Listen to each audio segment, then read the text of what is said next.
Bienvenidos una semana más a la Escuela Diocesana de Oración, donde don Francisco, nuestro arzobispo, nos está enseñando a orar orando, como muchas veces él dice, adentrarnos y tirarnos directamente a la piscina para aprender a nadar, para aprender a orar.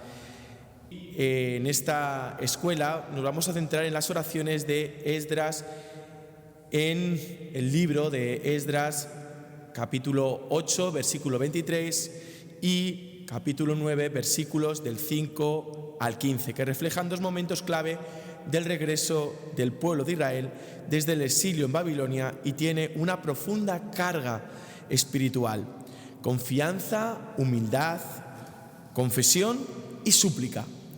Aquí os resumimos un poco a grandes rasgos lo que es estos dos textos en los que nos vamos a centrar para aprender a orar. En Esdras 8:23 dice: ayunamos pues, pedimos a nuestro Dios sobre todo esto, y Él nos escuchó. La clave es que ayunó como signo de humildad y confianza en Dios, petición de protección para el camino de regreso a Jerusalén. Esdras no quiso pedir escolta militar al rey, confiando plenamente en la providencia divina. Dios, nos enseña este versículo, que escucha la oración sincera de su pueblo. Y por otro lado, la oración de Esdras, capítulo 9, versículo del 5 al 15, después de saber que muchos israelitas, incluso sacerdotes y levitas, se habían mezclado con pueblos paganos tras el regreso del exilio, Esdras oró con profundo dolor. Y ahí nos encontramos un reconocimiento del pecado, una memoria de la misericordia de Dios y también una confesión de la desobediencia.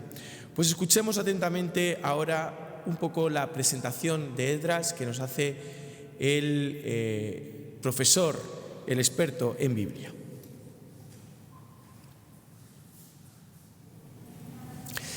Querida familia, hoy vamos a contemplar una oración de las más bonitas del Antiguo Testamento, que es la oración de Esdras. Esdras, en una época de crisis, acude a Jerusalén para reconstruir espiritualmente al pueblo. Fijaos que hoy vivimos en una sociedad que no tiene raíces, no tiene historia. Por eso es muy importante descubrir la historia del propio pueblo.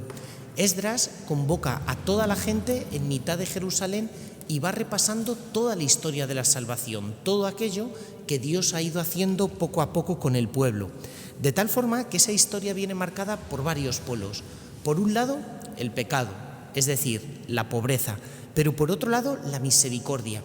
¿Y en qué se muestra esta misericordia de Dios? Lo primero, en que a pesar de la gran infidelidad, siempre ha dejado un pequeño resto, es decir, un puñadito de gente que, aunque numéricamente pocos, pero han sido capaces de mantenerse amando a Dios. Lo siguiente, Dios está dispuesto a redimirnos y esa es la fuerza que triunfa y se impone en la historia, porque la lógica de la redención termina con la lógica del pecado. La redención es el límite que Dios pone en la historia al mal. Y finalmente, la purificación, porque la tierra ha quedado manchada por culpa del pecado del pueblo. De ahí que Esdras piense que no es necesaria únicamente una reconstrucción material, que de hecho ya se ha llevado a cabo, sino que es precisa una reconstrucción espiritual, que nos lleve al amor primero, que nos lleve a los orígenes, que nos lleve al inicio de nuestra historia y de nuestra relación con Dios. Es curioso que también la oración de Esdras supone como un cambio interior en él. Antes de comenzarla, se nos dice por dos veces que Esdras se sentía tan desolado que con las manos en el pelo no paraba de arrancarse el pelo. Es decir, la desesperación máxima en la cual una persona se puede encontrar. Y justo después, cuando ha terminado de rezar, dice que estaba llorando copiosamente y dijo: pero todavía hay una esperanza. ¿Cuál es esa esperanza? Hagamos una alianza con Dios. Esta es la clave. O sea, Jesucristo quiere llevarte de la desesperación al gozo profundo y a la esperanza más grande. Ahora, ¿cómo es posible la esperanza? Pues porque Él desea sellar una alianza nueva contigo. Está deseando estrechar contigo un pacto de amor. Pues querida familia, vamos a sumarnos a este regalo que Él nos quiere regalar hoy.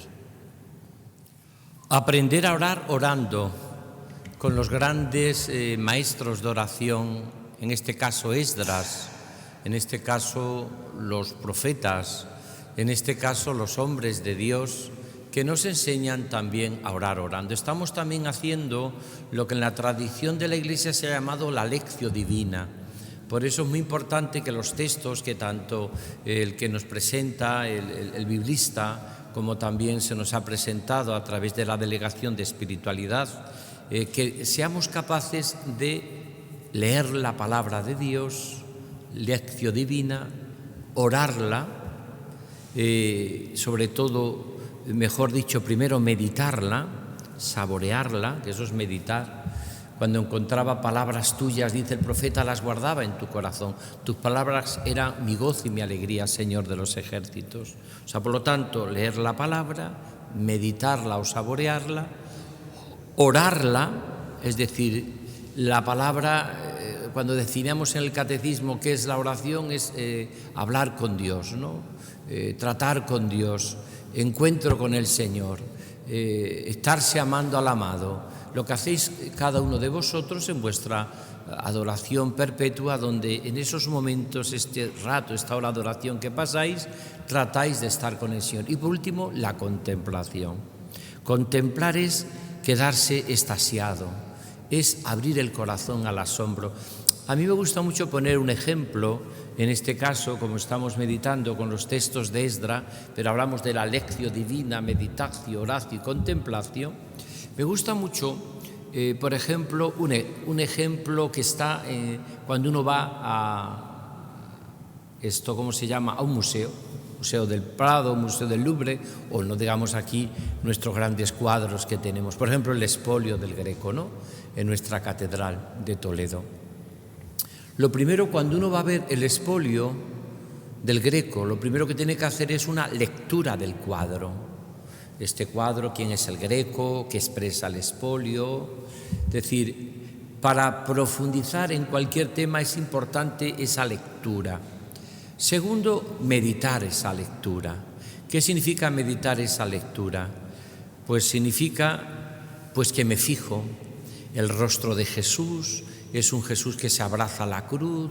Ya son meditar el cuadro después de haber hecho la lectura del Greco. ¿Por qué el Greco pone este color? Porque está detrás de él esta figura misteriosa. Hago una meditación del cuadro del expolio. Después hago una oración, que en cierta manera es hablar con el cuadro. Dicen que Miguel Ángel, cuando hizo el Moisés, que pegó un golpe en lo que había dicho, dice, habla. En cierta manera, este ejemplo que estoy poniendo es que después de haber hecho la lectura de la palabra de Dios y la meditación, yo tengo que decir, habla, Señor, que tu siervo te escucha, ¿no? De cierta manera es como querer hablar y meterse en la escena. Y por último, la contemplación, que es lo que vemos también en todos los museos y lo que vemos sobre todo aquí en nuestra adoración perpetua. Personas que se pasan horas y horas meditando y contemplando al amor de los amores, que es Jesucristo. La contemplación tiene mucho que ver con el asombro. Tiene que ver mucho con permanecer en su amor. Tiene mucho que ver con abrir los ojos de la fe y de la esperanza y del amor a Jesucristo como amor de los amores. Ahora nos encontramos, después de esta reflexión, en esta etapa final ya de este curso que estamos viendo sobre maestros de la Biblia, y en este caso Esdras, desde el exilio de Babilonia, desde un pueblo que... Yo pondría, fijaros, 3 palabras muy sencillas en los textos, siempre que los meditéis. Primero, lo que hace Esdras y lo que hacen todos aquellos que oran es una confessio laudis, confesar alabando a Dios. Es decir, toda oración es una confesión de alabanza a Dios. incluso por todo lo creado, por la ley de Dios, los mandamientos, por su pueblo, porque en medio del exilio también nos acordamos de Jerusalén. Si se me olvida de ti, Jerusalén, que se me paralice la lengua derecha, que se me pegue la lengua al paladar, si no pongo a Jerusalén en el gozo de mis alegrías. Que Jerusalén para un cristiano es Cristo. Si me olvido de ti, Jesucristo, que se me pegue la lengua al paladar, que se me paralice la mano derecha. Si me olvido de ti, el Señor, el amor de los amores. Por eso la primera clave de Esdras, de toda esta oración, de toda esta realidad, es algo tan precioso en nuestra propia vida, tan precioso como es lo que este hombre nos transmite, es decir, un confesar alabando a Dios. Podríamos decir que todo orante se hace confesante de la fe. Todo orante en el fondo se pone delante de Dios con el corazón abierto a las maravillas de Dios. Y esto es un poco lo que hacemos todos los días, cuando dedicamos ratos largos a nuestra vida de oración, el tiempo que podamos, pero siempre desde esa clave de leer la palabra, meditarla, orarla y contemplarla. Y siempre desde esa clave que a mí me parece que es bellísima para nuestra vida de oración, que significa sobre todo cómo confiesa alabando a Dios. Mirad, quien dice los salmos que solamente los que alaban a Dios están vivos. Los vivos son quienes te alaban. Quien ha perdido en su corazón y en su vida el gozo y la alegría de ser de Dios, el gozo y la alegría de alabar a Dios por tantas maravillas, como hace Esdras, ¿no? Como hace todos los profetas, ¿no? Confiesan que Dios es maravilloso, que el Señor ha estado grande con nosotros y estamos alegres. Es un poco lo que hace el Magnífica también, que está tomado de muchas ideas que aparecen también en el Nuevo Testamento y que la Virgen nuestra Madre canta las maravillas de Dios porque ha mirado la humillación de su esclava. No hay oración ni alabanza a Dios sin confesar humildemente las maravillas que Dios ha hecho con nosotros. Y esto aparece en Esdras y aparece en estos dos textos que Alfredo nos ha recordado y el biblista, para que tengamos momentos de oración. Confessio laudis, confesar alabando. Después, segundo, todo orante, y esto aparece preciosamente en este texto y estos textos de Esdras y en los profetas y en todas las personas que oran y en la comunidad y en los levitas y todos estos que estamos viendo, alaban a Dios con una confessio vita, es decir, confesar desde la vida. Mirad, la oración nunca te saca de la vida. Lo que te hace es vivir la vida desde Dios, que es distinto. Una oración que te separase de la vida, que te separase de lo que más amas, que te separase, no sería una oración cristiana. Precisamente lo que aparece y lo que vemos bellísimamente en toda la oración que descubrimos en Esdras es que la oración te lleva a vivir la vida. Hay un libro bellísimo y muy conocido en los años 80, 70, 80 de Guayón, Orar para vivir. Pues esto es la idea un poco de lo que podemos decir que nos recuerdan estos grandes orantes de la Biblia. Oramos para vivir y vivimos para orar. De tal manera que no se puede hacer separación entre la oración y la vida.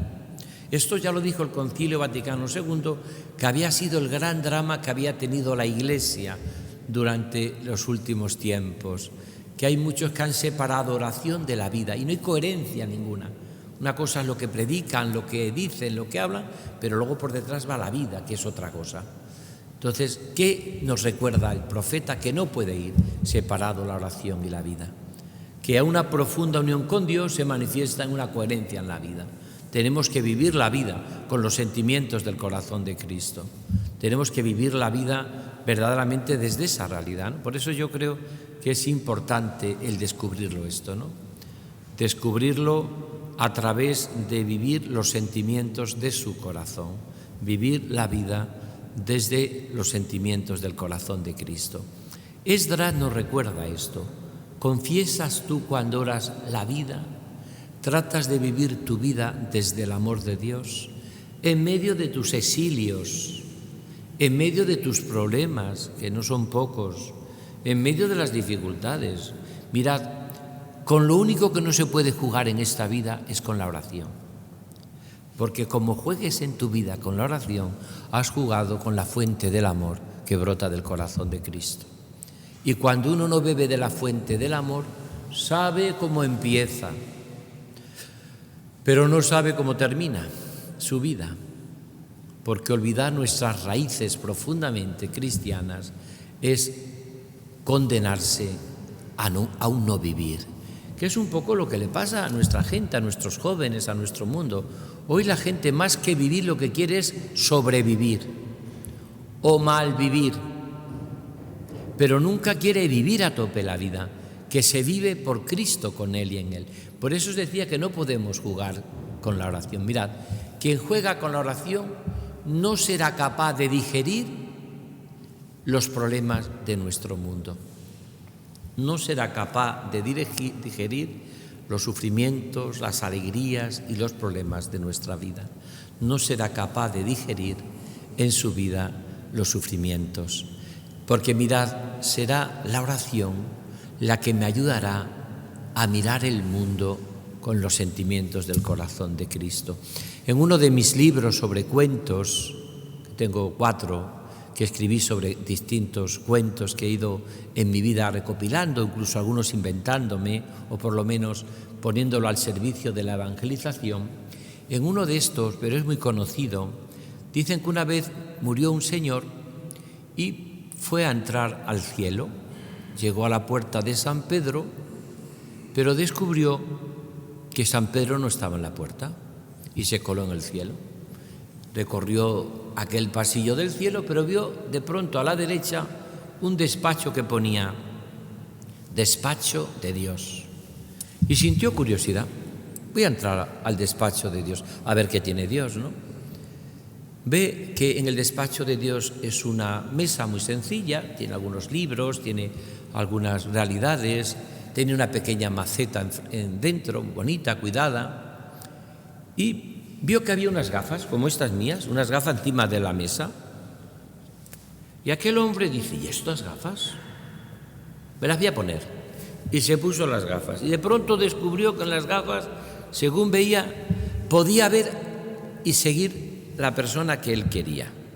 Y estaba muy preocupado porque había muerto también gente conocida, pero sobre todo se habían quedado muchas personas que él sospechaba que eran bastante sinvergüenzas, bastantes. Y cuenta que dice, voy a ver mi antiguo socio, a ver cómo está, cómo le va. Dice que le puso, y descubrió, lo pecador que era, que se le había pegado con todo, que le había engañado, que le había robado, que incluso todo lo que podía uno pensar de este hombre, y fue viendo más cosas de él. Y llega un momento en que coge la maceta y se lo quiere tirar encima y estrellarlo, porque ha descubierto, al ponerse las gafas, tanto pecado, tanta miseria, tanto mundo corrompido. Pero cuando iba a tirarse la maceta, llega Dios y entra. ¿Qué haces aquí? Me he colado en tu despacho. ¿Y qué estás haciendo con la maceta? Y se lo cuenta a Dios. Dice, mira, es que estoy hartito, porque he descubierto lo sinvergüenza que es el socio que está vivo. Y he querido estrellarle esta maceta contra él. Y le dice Dios, curiosamente, los hombres siempre cometéis el mismo error, siempre. Te has puesto mis gafas para mirar al mundo, pero no te has puesto mi corazón para mirarlo con entrañas de misericordia. Es que siempre caes en el mismo error los hombres y mujeres de nuestro tiempo. Te pones unas gafas para mirar el mundo, pero no te has puesto mi corazón para mirarlo con entrañas de misericordia. Mirad, esta es la labor que en todos los hombres del Antiguo Testamento, en toda esta que está preparándose para vivir intensamente la venida de Cristo, porque todo el Antiguo Testamento no es más que una preparación hacia Jesús, hacia la encarnación del Verbo, ¿no? Como luego Jesús, que nace, muere y resucita, nos va a lanzar a través de los hechos de los apóstoles a la vida de la Iglesia. que vivimos en Pentecostés, la iglesia que es una iglesia que sale al mundo a anunciar el Evangelio. ¿Y qué hace Esdras? Primero ha confesado alabando a Dios, pero después confiesa también desde la vida, como tenemos que confesar nosotros. ¿Cómo me sitúo yo en la vida? Qué distinto es ponerse las gafas de Dios, es decir, un análisis de la realidad, que mucha gente las hace, pero a vivirlo desde los ojos de misericordia y el corazón de Dios. El error que cometemos siempre es que nos ponemos las gafas para ver el mundo, pero no nos ponemos el corazón para verlo desde las entrañas de misericordia. Cuando uno piensa, cuando llega, por ejemplo, al pontificado Juan Pablo II, que más de la mitad, 3/4 partes casi del mundo, muchísimas partes del mundo, era marxista, era comunista, y decían, no caerá nunca el muro de Berlín, ni caerá nunca el telón de acero, o al revés, o hoy después de Auschwitz y de Dachau y del Gulag, ya no va a haber ninguna guerra en el mundo, y tenemos una sociedad y un mundo plagado de guerras, probablemente como nunca en la historia, tanto que el Papa Francisco se llega a atrever a decir algo impresionante, que estamos viviendo una tercera guerra mundial por etapas. Pero es que el Papa León XIV, la primera preocupación cuando ha salido ha sido la paz. Y dice uno, ante este mundo así, ¿qué hacen los profetas? Miran el mundo con los sentimientos de Dios, alentando la esperanza. Como estamos en nuestra archidiócesis de Toledo con el sínodo diocesano ya vivido y ya empezando a formar los grupos y mirando siempre para ser testigos de esperanza y de misericordia. Tenemos en ese sentido algo que a mí me parece que es tremendo, ¿no? Y es que en nuestra propia vida yo creo que tenemos que vivir con los sentimientos del corazón de Cristo, vivir con los sentimientos de ese corazón.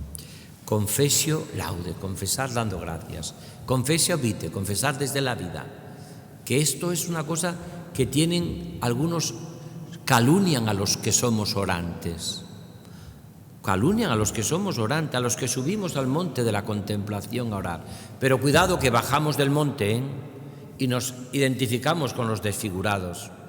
No nos quedamos a gusto en el monte, sino bajamos. Y de hecho yo no conozco a nadie que evangelice si antes no ha estado en el monte de la contemplación. Si no es así, lo que hace es un numerito de circo. Convierte la evangelización en entretenimiento. Solo la persona que ha subido al monte de la oración, que no juega con la vida de oración, bajará del monte, como hace Esdras.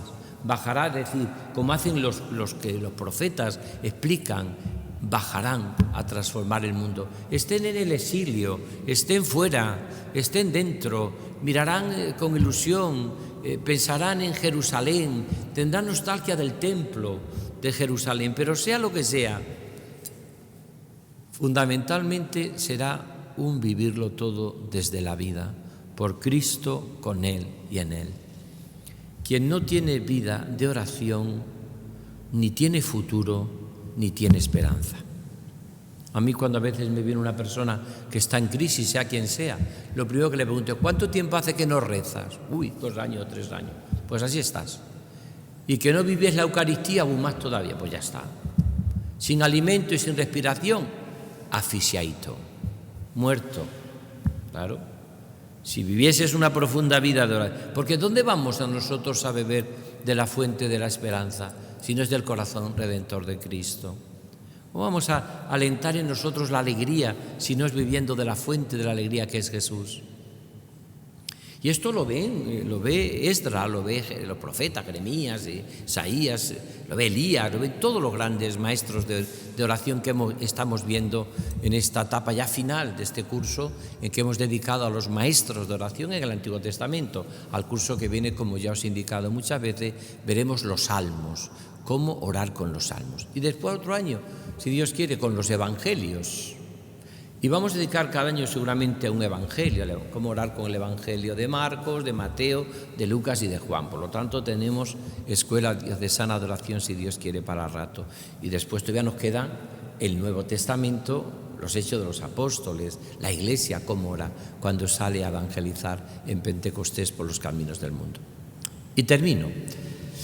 La tercera y última forma de orar de Esdras que hemos leído y que hemos meditado, fundamentalmente, y esto es confesio laudes, alabando a Dios, confiesan desde la vida, confiesan también fundamentalmente desde la fe, confessio fidei. Podéis decir, mirad, la oración es un acto de fe, es un acto de esperanza, es un acto de caridad. Por eso yo no puedo ir a la oración si siento, si no siento, si me gusta, si no me gusta, si tengo gana, no tengo gana. Quien está en esa vía de oración está bien, mejor es eso que nada, pero está en los balbuceos de la vida de oración, está en el inicio de la vida de oración, está, podemos decir, todavía en pañales en la vida de oración, está en pañales. ¿Por qué? Porque la oración no es un gustirrín. Uno está en la oración pues como una madre que cuida a su hijo, le cuida, tenga gusto o no tenga gusto, esté contento o no esté contento, tenga ganas de darle al niño de mamar o no tenga ganas, tiene o no tiene ganas de levantarse a las 5 de la mañana porque ha berreado, porque tiene hambre o está sucio, y se levanta y ya está. Y no dice, es que no me apetece, es que no me gusta. Pues si es que el amor no es apetecerte o es gustarte. Y la oración ocurre lo mismo. Quien su vida de oración está basada en un sentimentalismo, en un me apetece, no me apetece, en un me gusta, no me gusta, hay que pasar para ser un hombre de oración muchos desiertos, muchas sequedades, muchas noches oscuras, como pasa al profeta, que a lo mejor está pidiendo la paz y cada vez hay más guerras, que está pensando que el pueblo se ha liberado y sigue esclavo, que está pensando y pidiendo para que el Señor cumpla su misión y no le dejamos que actúe el Señor. Y por eso la última confesión del orante de Esdras es una confesión de fe, que en definitiva es lo que es la vida de oración. Mirad, es la fe la que me lleve a permanecer en el amor de Dios. Mi experiencia de oración fue que empecé muy joven a orar, creo que con 13 años o incluso antes. Fue clave unos ejercicios espirituales, pero yo empecé a orar muy joven. Creo que no he dejado nunca en mi vida de orar. He orado en todas las condiciones, en aviones, cuando no he tenido que hacer viajes largos, en el coche, por supuesto, la mayoría de las veces en el sagrario, delante de la Eucaristía. He orado en la naturaleza, pero he orado siempre. Como decía aquel laico, Abelardo de Armas, antes quemo el colchón que me acuesto sin rezar un día. No me puede acostar un día sin orar. Entonces, mi vida de oración no está tejida de que, porque mirad, para lo que no se encuentra tiempo, es que ese amor ha muerto. Quien no tiene tiempo para la familia, quien no tiene tiempo para los amigos, quien no tiene tiempo para Dios, es que eso ha muerto. Porque, chico, hay gente que no tiene tiempo para Dios, pero luego tiene tiempo para sus partidos de fútbol, que los ve y los requete las veces que sea, ¿no? Y tiene tiempo para también sus ratos en el bar. ¿Cómo se va a perder el chocolate con churro de los sábados por la mañana? Porque para lo que queremos siempre encontramos tiempo. Dime lo que dedicas a Dios y te diré lo que amas. Dime lo que no dedicas a Dios y te diré lo que no amas. Pero eso es así. Y yo me acuerdo cuando yo empecé mi vida que íbamos a estudiar un grupo de jóvenes y allí nos poníamos en una capillita y estábamos un cuarto de hora de rodillas delante del Señor antes de ir a clase y estábamos allí ratos largos orando. Y aquello me marcó mi vida. De tal manera que luego cuando entré en el seminario yo no podía estar una vida sin oración. ¿Podemos estar un día sin oración? Mirad, quien no ora, Dios acaba siendo nadie. Quien no hace oración, Dios acaba siendo nadie. Y Esdras lo sabe, y lo saben los profetas, y lo saben los hombres de Dios, y lo sabía Moisés.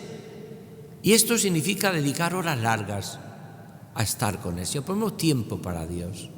Mirad, el único tiempo que no es perdido es el tiempo que dedicamos a Dios y el tiempo que dedicamos a la caridad con los hermanos. Nunca es un tiempo perdido.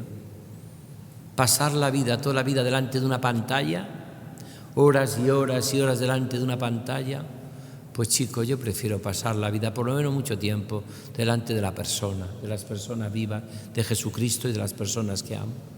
Bien, puedo tener y utilizar los medios, pero toda mi vida delante de una pantalla, que si voy contando las horas que dedico a una pantalla o a un móvil, saco 14 horas o 12 horas o 10 horas. Bien, puedo dedicar tiempo, pero chico, yo no me quiero presentar delante de Dios con un móvil, porque he estado toda la vida mirando un móvil. Me quiero presentar delante de Dios con el amor de haber dedicado tiempo al Señor, tiempo a Él y tiempo a los hermanos también. Porque cuando yo dedico tiempo a Dios, como hace Esdras, encuentra en el pueblo de Dios su entrega y su generosidad, confiesa la vida y confiesa la fe. La fe es para mí lo más importante de nuestra vida. Confiar mucho, mucho en el Señor y en su corazón. Pues esto es la clave de nuestra oración cristiana, no es otra cosa. Oramos para vivir y vivimos para orar. Y como decía el santo cura de Ars en aquella homilía preciosa que tiene, cuando él, por motivo de que estando en aquella aldea de Ars, en aquella región de Lyon, dice que todos sus compañeros curas se pusieron enfermos y él tenía andando que ir a las aldeas a celebrar la misa y decía: el tiempo se me pasaba rápido y no tenía nunca jamás cansancio. Decía él, si me cansaba, y decía una cosa preciosa. ¿Por qué? Decía él. Porque he comprendido que la vida de un hombre y de una mujer en esta tierra es orar y amar y orar y amar y orar, ¿no? Por eso decía San Juan de la Cruz que quien ama ni cansa ni se cansa. Es curioso, por ejemplo, que una madre que tiene 5 o 6 hijos, o 4 o 3, y se dedica a cuidarlos y de noche y de día, no se cansa, porque ama tanto a los hijos que no se cansa. Se van los hijos y viene lo que se llama en psicología el síndrome del nido vacío. Empiezan las depresiones, las angustias, ¿para qué estoy aquí? Soy una inútil. Está agotada de no hacer nada, como le pasa a mucha gente en nuestro tiempo, ¿eh? Hay gente que está agotado de no hacer nada, cansado de no hacer nada. Y sin embargo, cuando ese trabajo, cuando esa realidad la vive desde el amor de Dios, pues quien ama ni cansa ni se cansa. Pues muy bien, pues me puedo cansar, pero estoy feliz de dedicar mi vida al Señor, a los hermanos, a mis hijos, a mis hermanos. Es decir, ¿por qué? Porque en el fondo la oración, como pasa a Esdras, le lleva primero a algo que es fundamental en la oración, que es una confesión de la alabanza a Dios. Yo os confieso que en mi oración nunca falta 3 palabras, que la digo siempre, ¿eh? Anoche, que era porque estabas orando en este contexto del mes de junio, de hora santa, yo lo que le digo en la oración, lo primero que le digo a Jesús es esa frase que le decían los griegos a Felipe, que está en el Evangelio: Señor, queremos ver a Jesús. Toda oración es esto: queremos ver a Jesús. Queremos contemplar al amor de los amores. Lo segundo que le digo al Señor, ¿sabéis lo que es? Tú lo sabes todo, tú sabes que te quiero. Porque no voy a la oración a ponerme mascarillas, sino a orar desde mi vida. Tú lo sabes todo, tú sabes que te quiero. No voy a la oración a vivir unos carnavales espirituales, disfrazándome de lo que no soy. Y tercero, fundamentalmente, Jesús, corazón de Jesús, en ti confío. No hay ninguna oración que no diga estas 3 cosas al Señor. Corazón de Jesús, en ti confío. ¿Por qué? Porque mirad, hay momentos en la oración en que o confías o te estrellas. O confías en el amor del Señor o no vives nada. O confías y día a día sigues buscándole, sabiendo que nadie te podrá arrebatar el amor de Jesús. O como dice Teresita de Lisieux, te quedas estancada. Teresita de Lisieux, la mística más joven de la Iglesia y la mística doctora más joven, con 24 años, como decía la canción preciosa de Gonzalo Mazarrasa, 24 años bastan para amar, 24 años bastan para amar. También vivió esa edad el padre Hoyos, el beato Hoyos, y también vivió esa edad prácticamente el hermano Rafael, que muere con 27 años. Pues Teresita de Lisieux llega a decir: O tenemos una profunda vida de oración, o oramos de verdad con todo el corazón, con toda la fuerza y con todo el ser, o tenemos en nuestra vida una oración bellísima de encuentro con el Señor, o tenemos, y eso se lleva por una gran confianza, o me quedo ya parado, como esos burros manchegos que se quedan parados y dicen, aquí no ando, y tienes que estar allí, a ver si anda, pero el burro se para y ya no hay quien ande. Pues a veces nos ocurre también, a veces nosotros eso en la vida de oración, o confiamos o nos paramos. ¿Y la confianza en qué consiste? Pues en lo que dice el profeta, lo que dice Esdras, el libro de Esdras, lo que dicen todos, ¿no? En el fondo es lo que dice el hombre místico del Antiguo Testamento, lo que va a decir después San Pablo con Cristo: sé de quién me he fiado y estoy persuadido de que el Señor llevará a buen término la obra que empezó en mí.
Después de esta catequesis, para aprender a orar orando con la experiencia que la Sagrada Escritura nos da de Esdras, llega el momento del testimonio. Les presento a una chica que es hija de Jesús y Jacqueline y hermana pequeña de Paula. Ella acaba de terminar la selectividad, por lo tanto, pues tenemos que rezar para que le dé la nota para estudiar la carrera que quiere, arquitectura.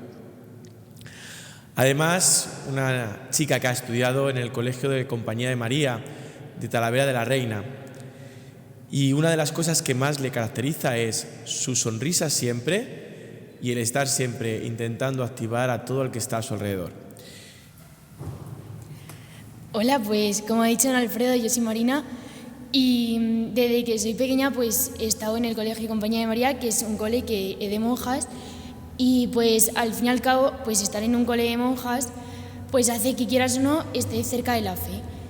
Y mi familia, pues mis padres son cristianos, pero no son cristianos practicantes. Y sí que es verdad que, yo en mi casa la fe no se ha vivido como muy marcada, sino que yo, si he ido a misa siempre, ha sido pues gracias a mi abuela, que de pequeña pues siempre nos ha llevado a misa y tal. Pero, yo como que la etapa de primaria y tal, pues no vivía la fe, como por ejemplo compañeras mías que sus padres pues son muy cristianos y tal. Y hasta que no empecé pues la ESO y tal, nos animamos unas amigas y yo a ir a los campamentos del cole que hacía la Congre y a las peregrinaciones que se planeaban en verano. Y pues sí que es verdad que ahí pues de vez en cuando en las horas santas y tal, pues sí que es verdad que, tú te sentías muy arropada por Dios, pero eran momentos puntuales, realmente como que, pues uno de los fallos principales yo creo que está en los jóvenes es el tema de perseverar. Sí que es verdad que actuamos mucho por impulsos y es muy difícil, tú a lo mejor vas a una hora santa y esa hora santa te marca mucho, pero, a lo mejor es que te dura un mes e incluso una semana y el resto de tu vida pues no lo tienes en cuenta. Y sí que es verdad que era uno de los pequeños fallos que yo tenía, que estaba como muy llena durante tiempo, pero sí que es verdad que otras veces omitía completamente lo que era la fe en mi vida. Y sí que es verdad que yo digo que, lo que es para mí Dios, sí que es verdad que ha sido como que me lo presentaron desde pequeña, pero yo no lo he conocido como que hasta que sí que es verdad que hay momentos en la vida que son dificultades y hasta que no toca a fondo, pues como que no te acercas a Él. Y sí que es verdad que lo que son las situaciones de dificultad hay dos caminos. Uno de ellos, o te acercas mucho a Dios y le pides ayuda y decides confiar en Él, o hay gente que lo utiliza para decir, Señor, ¿por qué me has dado esta dificultad? No lo entiendo, y alejarse más de Él. Y yo creo que como que mi vida cambió lo que es a la hora de la fe cuando empecé bachillerato. Hice el retiro que muchos conoceréis, que es el de Bartimeo, y sí que es verdad que desde la ESO he ido haciendo ejercicios espirituales en el colegio. Pero los ejercicios espirituales, pues como las peregrinaciones o cualquier otra hora santa, sí que es verdad que no me los tomaba tan en serio. Hoy en día a lo mejor me encuentro algún cuaderno de ejercicios y sí que lo leo y digo, ¿cómo yo tan pequeña podía escribir esto? Y ahora sí que lo leo y me doy más cuenta de que a lo mejor lo escribía porque lo escuchaba simplemente, pero luego como que no le daba vueltas en la cabeza. Y ahora como que yo digo, lo llego a meditar cuando era más pequeña, y a lo mejor me hubiera ayudado más de lo que yo pensaba. Y sí que es verdad que en esta clase de retiros, como son retiros de impacto, tú conoces pues el amor de Dios en un fin de semana, pero sí que es verdad que es complicado mantenerlo durante tu vida. Entonces yo creo una de las principales cosas que a mí me ha ayudado un montón es rodearte de gente que te ayude a mantenerte en la fe. Yo creo que al fin y al cabo podemos ser como una manzana. Tú puedes ser una manzana que esté muy, muy, muy, muy sana, pero si te rodeas de manzanas que están prácticamente podridas, tú te terminarás pudriendo también. Entonces yo creo que una de las claves principales es rodearte de gente que te haga bien y que sea sana. Yo, por ejemplo, pues en el cole es muy fácil y sí que es verdad que hay gente que lo tiene mucho más complicado. Pero, el ir a misa a los jóvenes es algo que nos cuesta un montón. Por ejemplo, ahora mismo nosotros, mis amigos y yo, vamos a misa todos los domingos juntos, gracias a don Alfredo, que ha creado un grupo en la parroquia de San Francisco. Y sí que es verdad que a lo mejor, aunque no tengas ganas y no veas el sentido de ir a misa, solamente por el hecho de que luego vas a ir a ver también a tus amigos, eso te ayuda a que no solo te vas a encontrar con Dios en la misa, sino que también te vas a encontrar con Dios y con tus amigos. Entonces, como que cambia mucho la versión de ver las cosas. Y sí que es verdad que yo, por suerte, el Señor sí que es verdad que me ha ido poniendo como a angelitos en mi vida y a gente pues a mi alrededor que está consagrada.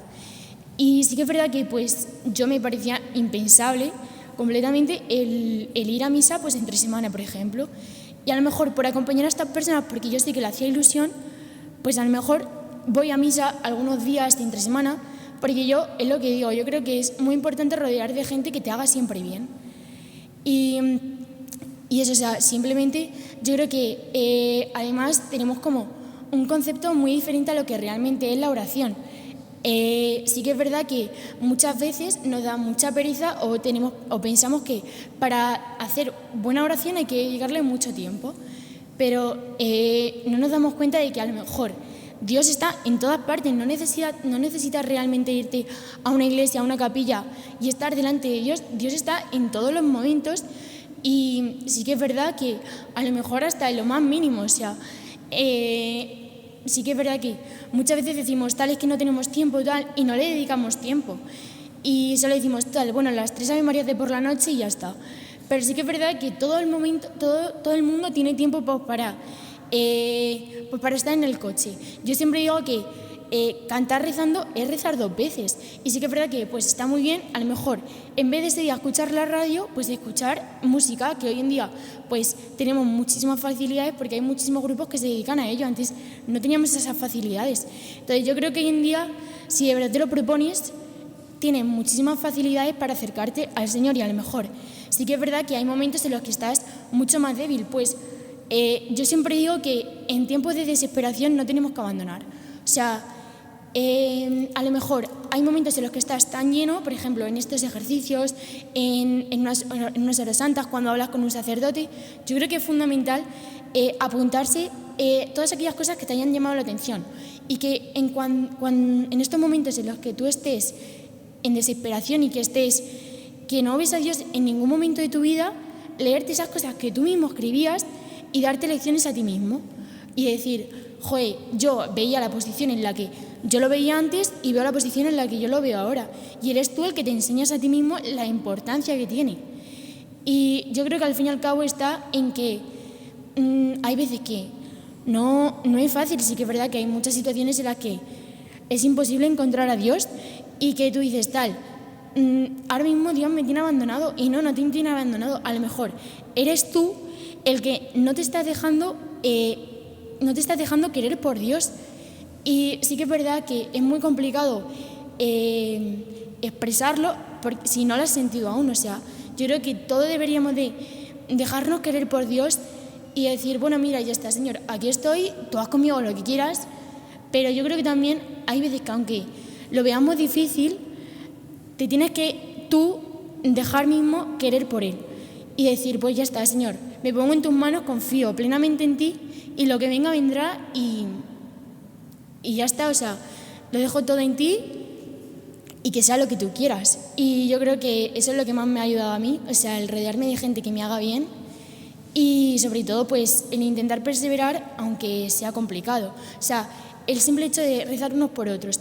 Ahora mismo que hemos terminado el segundo de bachillerato, sí que es verdad que este curso ha sido un poco más duro, pero el simplemente hecho de decir, tal, venga, voy a rezar por los exámenes, voy a rezar por el examen de mi amiga, pues solamente por amor hacia la otra persona ya es como una manera en la que Dios tiene de acercarte a Él a través de otra gente, de decir, tal, voy a rezar por esta persona, ¿por qué? Porque la quiero.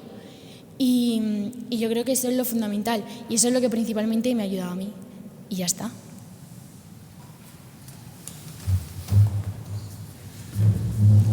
El testimonio siempre de gente joven, en este caso de esta hermana nuestra desde Talavera Reina, Compañía de María, y en esta situación suya de haberse examinado para la selectividad, para entrar a la universidad, pues nos ha conmovido, como siempre. Es un testimonio sencillo, franco, abierto de corazón, donde sobre todo lo que nos ha dicho fundamentalmente es que hay momentos en que tenemos que confiar mucho en el Señor.